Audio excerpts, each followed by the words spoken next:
government cover-ups, and the weaponization of mental health diagnoses. Throughout history, the term government cover-up has evoked images of shadowy operations, clandestine meetings, and hidden truths. However, one of the more insidious tools alleged to be used in these cover-ups is the manipulation of mental health diagnoses to discredit individuals who uncover too much or expose sensitive operations. This article explores the unsettling intersection of government operations, mental health diagnoses, and the use of psychiatric hospitals in psychological operations, PSYOPs.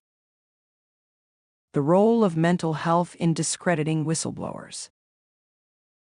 Whistleblowers, by their very nature, disrupt the status quo, shedding light on malfeasance, corruption, and covert operations.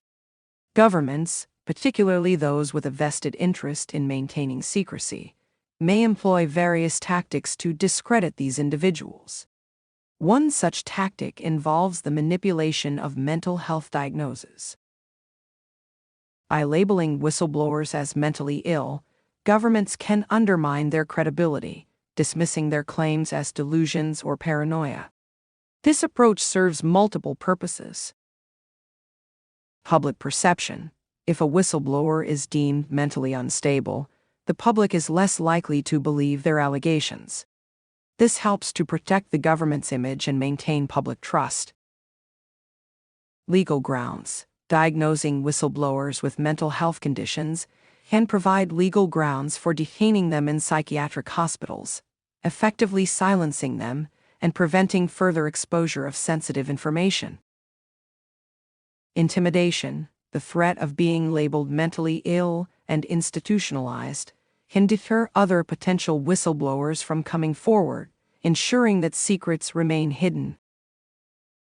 Psychiatric hospitals in psychological operations. The use of psychiatric hospitals in psychological operations is a dark and troubling aspect of this narrative. PSYOPs, by definition, are operations intended to influence the emotions, motives, and behavior of adversaries. When applied to whistleblowers, the goal is to destabilize them, both psychologically and emotionally, rendering their revelations ineffective. Involuntary commitment. Whistleblowers may be subjected to involuntary commitment in psychiatric hospitals, where they can be held indefinitely under the guise of mental health treatment. This serves to isolate them from the public and prevent them from disseminating information. Drugging and treatment. Within psychiatric hospitals, whistleblowers may be subjected to heavy medication and treatments that impair their cognitive abilities and credibility. The administration of psychotropic drugs can render them confused, incoherent, and unable to articulate their claims effectively. Psychological torture. There have been allegations of psychological torture within psychiatric institutions, aimed at breaking the will of whistleblowers. Techniques such as solitary confinement, sensory deprivation, and gaslighting can have profound and lasting effects on mental health. Historical precedents and allegations. The Soviet Union. During the Cold War, the Soviet Union was notorious for using psychiatric diagnoses to silence dissidents. Individuals who spoke out against the government were often declared mentally ill and confined to psychiatric hospitals, where they endured forced treatments and isolation. China. Similar tactics have been reported in China, where political dissidents and activists are sometimes diagnosed with mental illnesses and detained in psychiatric institutions. This practice serves to both discredit and neutralize individuals who pose a threat to the regime.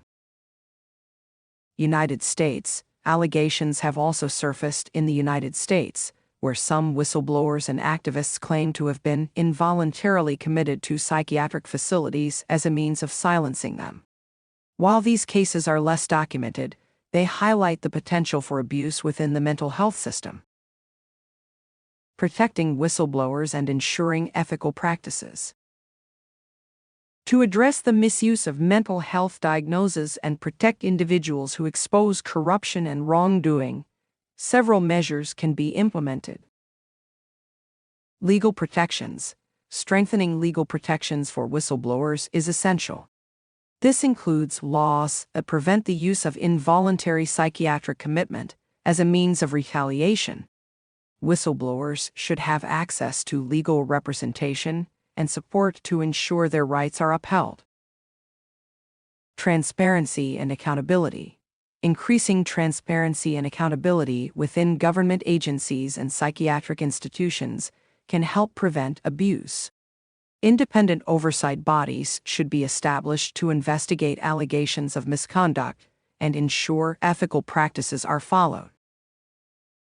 Education and training. Educating mental health professionals about the potential for misuse of psychiatric diagnoses is crucial. Training programs should emphasize the importance of unbiased assessments and the ethical responsibilities of practitioners. Support networks.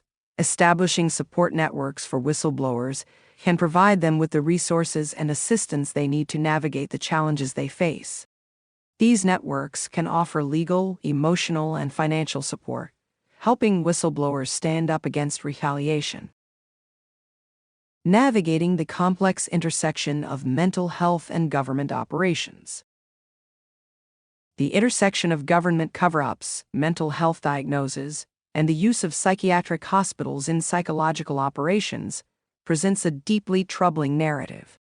While it is essential to approach these claims with a critical and balanced perspective, the potential for abuse within the mental health system cannot be ignored. Protecting the rights and well-being of individuals who expose corruption and wrongdoing is a fundamental responsibility of any just society.